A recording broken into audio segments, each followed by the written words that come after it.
Welcome back everyone. Opening വീക്കെൻഡിൽ തന്നെ കിഡിലം കുറച്ച് മത്സരങ്ങൾ നമുക്ക് പ്രീമിയർ ലീഗിൽ കാണാൻ സാധിച്ചു. ഇപ്പോൾ ട്രഡീഷണൽ ടോപ്പ് സിക്സിന്റെ പെർഫോമൻസുകൾ നോക്കിക്കഴിഞ്ഞിട്ടുണ്ടെങ്കിൽ മാഞ്ചസ്റ്റർ യുണൈറ്റഡ്, ആർസണൽ, ലിവർപൂൾ ഇവരൊക്കെ വിജയത്തിലേക്ക് എത്തി. വളരെ എക്സൈറ്റിംഗ് ആയിട്ടുള്ള ഒരു ചെൽസി വേഴ്സസ് മാൻ സിറ്റി മത്സരം നമ്മൾ പ്രതീക്ഷിച്ചു. പക്ഷേ ഒരു റൂട്ടീൻ 2-0 വിജയമാണ് സിറ്റി ഇന്ന് നേടിയിട്ടുള്ളത്. ആ മത്സരത്തെക്കുറിച്ചാണ് നമ്മൾ ഡിസ്കസ് ചെയ്യാൻ പോകുന്നത്. കോണ്ടന്റ് ഇഷ്ടപ്പെടുകയാണെങ്കിൽ സബ്സ്ക്രൈബ് ചെയ്യാൻ മറക്കരുത്. ഇപ്പൊ ചെൽസിയുടെ കഴിഞ്ഞ വർഷത്തെ ഏറ്റവും പ്രധാനപ്പെട്ട ഒരു ഇഷ്യൂ എന്ന് പറയുന്നത് അവർക്കൊരു സ്ട്രൈക്കർ ഇല്ല, അല്ലെ ഉള്ള സ്ട്രൈക്കർക്ക് സ്കോർ ചെയ്യാൻ പറ്റുന്നില്ല എന്നുള്ളത് തന്നെയാണ്. ഇന്നത്തെ മത്സരം നോക്കിക്കഴിഞ്ഞിട്ടുണ്ടെങ്കിൽ സ്റ്റാൻഫോർഡ് ബ്രിഡ്ജിൽ വെച്ച് കളി നടക്കുന്നു. ഹോം ഗ്രൗണ്ടിലെ മത്സരമാണ്, മരസ്കയുടെ ആദ്യത്തെ പ്രീമിയർ ലീഗ് മാച്ച്. ഇപ്പൊ സിറ്റിയുടെ സ്കോഡ് നോക്കിക്കഴിഞ്ഞിട്ടുണ്ടെങ്കിൽ മിഡ്ഫീൽഡ് റോഡ്രി ഇല്ല, കോൾ വോക്കർ കളിക്കുന്നില്ല, ജോൺ സ്റ്റോൺസിന് ഇഞ്ചുറി, റീക്കോ ലൂയിസും സവീനോ ഒക്കെ അടങ്ങുന്ന ഒരു സ്കോഡാണ് ഇന്ന് ഇറങ്ങിയത്. ഇപ്പൊ കമ്പാരിറ്റീവ്ലി ഒരു വീക്കർ ആയിട്ടുള്ള ടീം സ്റ്റാൻഫോർഡ് ബ്രിഡ്ജിൽ എത്തിയിട്ട് നമ്മൾ എന്താണ് പ്രതീക്ഷിക്കുക? ചെൽസി രണ്ടും കൽപ്പിച്ച് ഇറങ്ങുന്നു, ഒരു മാരക പെർഫോമൻസ് കൊടുക്കുന്നു, അറ്റ്ലീസ്റ്റ് ഒരു ഡ്രോ അല്ലെങ്കിൽ ഒരു ഷോക്കിംഗ് അട്ടിമറിയൊക്കെ നടക്കും എന്ന് പ്രതീക്ഷിച്ചു. പക്ഷേ ഒന്നും നടന്നില്ല. സിറ്റി വളരെ കംഫർട്ടബിൾ ആയിട്ട് ഫസ്റ്റ് ഹാഫിൽ ഒരു ഗോള്, സെക്കൻഡ് ഹാഫിൽ ഒരു ഗോള്, 2 ഗോളുകൾ അടിച്ചുകൊണ്ട് കളി ജയിച്ച് 3 പോയിന്റ് സ്വന്തമാക്കി തിരിച്ചുപോയി. ഇവിടെ എന്താണ് പ്രശ്നം എന്നുള്ള കാര്യം വളരെ വ്യക്തമാണ്. ജാക്സനെ കൊണ്ട് ഈ ഒരു സീസൺ ഓടിക്കാൻ പറ്റുമോ എന്നുള്ള കാര്യം എനിക്ക് തോന്നുന്നു മരസ്ക ഒരിക്കൽ കൂടി ചിന്തിക്കണം. ഇന്ന് ഓപ്പർച്യൂണിറ്റികൾ ചെൽസിയുടെ സൈഡിൽ നിന്നുണ്ടായിരുന്നു, അവർ ചാൻസുകൾ ക്രിയേറ്റ് ചെയ്യുന്നുണ്ടായിരുന്നു. ലാവിയുടെ പെർഫോമൻസ് എടുത്തു പറയണം, പ്രോമിസിംഗ് ആയിട്ടുള്ള ഒരു പെർഫോമൻസ് പുള്ളി കാഴ്ചവെച്ചു. പക്ഷേ ഫൈനൽ തേർഡിൽ എത്തുമ്പോൾ ഒരുപാട് ചാൻസുകൾ ചെൽസി കളഞ്ഞു കുളിച്ചു എന്ന് പറയേണ്ടി വരും. ഇവിടെ വളരെ കൃത്യമായിട്ടുള്ള മാൻ സിറ്റിയുടെ ഡിഫൻസിനെ എടുത്തു പറയേണ്ടതുണ്ട്. എന്നാൽ ഹാലണ്ട് മറ്റു സൈഡിൽ നോക്കിക്കഴിഞ്ഞിട്ടുണ്ടെങ്കിൽ 18ാമത്തെ മിനിറ്റിൽ ഒരു ചാൻസ് കിട്ടുന്നു.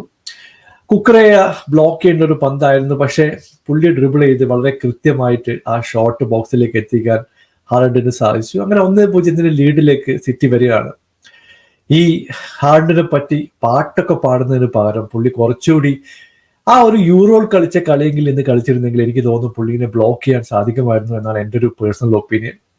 അത് മാത്രമല്ല, നമ്മൾ കൈസേഡോ, എൻസോ ഒരു മിഡ്ഫീൽഡ് ഇന്ന് കണ്ടു. എന്നാൽ കോവച്ചിച്ച് ചെൽസിക്കെതിരെ സെക്കൻഡ് ഹാഫിൽ സ്കോർ ചെയ്യുന്നു പറഞ്ഞാൽ പണ്ടത്തെ മിഡ്ഫീൽഡ് ഈ ഒരു മിഡ്ഫീൽഡ് വെച്ച് റീപ്ലേസ് ചെയ്തിട്ട് പോലും ആ പഴയ പെർഫോമൻസ് ചെൽസിക്ക് കൊണ്ടുവരാൻ സാധിക്കുന്നില്ല എന്നുള്ളത് തന്നെയാണ് ഏറ്റവും വലിയൊരു പ്രശ്നം. അത് മാത്രമല്ല, ഇന്ന് സെക്കൻഡ് ഹാഫിൽ കളി ചേഞ്ച് ചെയ്യാൻ വേണ്ടി ഇപ്പൊ ഡൂസ്ബറി ഹാളിനെ കൊണ്ടുവന്നു, മോഡ്രിക്കിനെ ഇറക്കിയില്ല. ഇതുപോലുള്ള പ്ലേയേഴ്സ് ഒക്കെ ബെഞ്ചിൽ വെയിറ്റ് ചെയ്യുന്നുണ്ട്. പക്ഷെ ആരൊക്കെ എപ്പോൾ കളിപ്പിക്കണമെന്ന ഒരു ഐഡിയ ഇല്ല.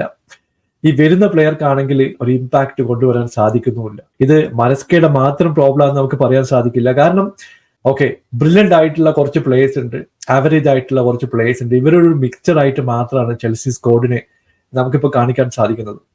എന്തായാലും മാൻ സിറ്റിയുടെ സൈഡ് നോക്കിക്കഴിഞ്ഞിട്ടുണ്ടെങ്കിൽ അവർ റൂട്ടീനായിട്ട് കളിച്ചു. മെയിൻ പ്ലേയേഴ്സ് ഇല്ലാത്തതിന്റെ യാതൊരു പ്രശ്നങ്ങളും അവർക്ക് ഉണ്ടായിരുന്നില്ല. 1-2 ചാൻസുകളൊക്കെ അവർ മിസ് ചെയ്തു, ഇല്ലെങ്കിൽ സ്കോർ ലൈൻ ചിലപ്പോൾ ഒരു 3-4 പോവേണ്ട അവസരങ്ങൾ ഉണ്ടായിരുന്നു.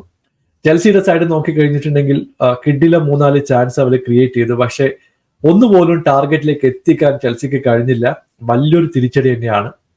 എനിക്ക് തോന്നുന്നു ഇത് ചിലപ്പോൾ ഒരു ട്രെയിലർ ആയിരിക്കും ഇനി വരാൻ പോകുന്ന മത്സരങ്ങളെ കുറിച്ചുള്ള ഒരു അവസ്ഥ ഈ മത്സരത്തിലൂടെ ചെൽസി ഫാൻസിന് കിട്ടിക്കാണും. ഇപ്പൊ ടോഡ് ബോളിയെ സംബന്ധിച്ചിടത്തോളം കഴിഞ്ഞ സീസണിലെ ഏറ്റവും പ്രധാനപ്പെട്ട ഇഷ്യൂ ഇതുവരെ അഡ്രസ് ചെയ്തിട്ടില്ല എന്നുള്ള കാര്യം വളരെ വ്യക്തമാണ്. ഒരു ക്വാളിറ്റി സ്ട്രൈക്കറെ ആദ്യം തന്നെ വാങ്ങിച്ചിരുന്നെങ്കിൽ പകുതി ചെൽസി ഇഷ്യൂസ് സോൾവ് ആകുന്നുള്ള കാര്യം എൻ്റെ ഒരു പേഴ്സണൽ ഒപ്പീനിയൻ ആണ്. എന്നിരുന്നാലും അത് ചെയ്തില്ല. ഇപ്പോഴും ജാക്സണെയും മറ്റു പ്ലേയേഴ്സിനൊക്കെ വെച്ച് ഈ സീസൺ തള്ളി നീക്കാം എന്നായിരിക്കും ചെൽസിയുടെ മാനേജ്മെന്റ് വിചാരിക്കുന്നത്. മരസ്കയെ സംബന്ധിച്ചിടത്തോളം ഒരു ടഫ് റോഡാണ് മുമ്പിലുള്ളത്. പുള്ളി മിസ്റ്റേക്കുകളൊക്കെ ഓവർകം ചെയ്ത് തന്റെ കോർ 11 ശക്തമായിട്ട് മുമ്പോട്ട് കൊണ്ടുവരട്ടെ എന്ന് പ്രതീക്ഷിക്കുന്നു. നിങ്ങളുടെ അഭിപ്രായം അറിയിക്കുക.